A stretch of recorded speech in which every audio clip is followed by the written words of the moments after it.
तो जी हाँ, नमस्कार दोस्तों। आप लोग देख रहे हैं बीडी भोजपुरी और आप सभी को बता दूं खेसारी लाल यादव जी का बहुत ही ज़बरदस्त और कमाल फिल्म रंग दे बसंती, जो कि आप लोग काफ़ी ज़्यादा इंतज़ार कर रहे थे कि 22 मार्च को फिल्म रिलीज होगी होली के शुभ अवसर पर और हम लोग फिल्म को देखेंगे। लेकिन आप सभी को बता दो कि ये फिल्म 22 मार्च को नहीं रिलीज होने वाली है।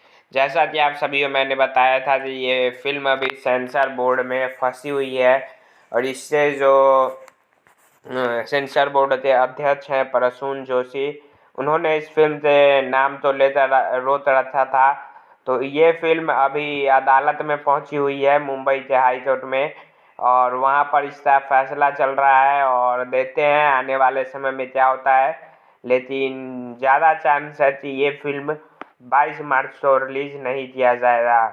तो आप लोग जितना एक्साइटेड हैं इस फिल्म से नया रिलीज डेट तो लेकर कमेंट में ज़रूर बताएं। मैं मिलता हूँ आपसे किसी नए वीडियो में। जैसे ही कोई अपडेट आएगा हम आपको ज़रूर बताएं।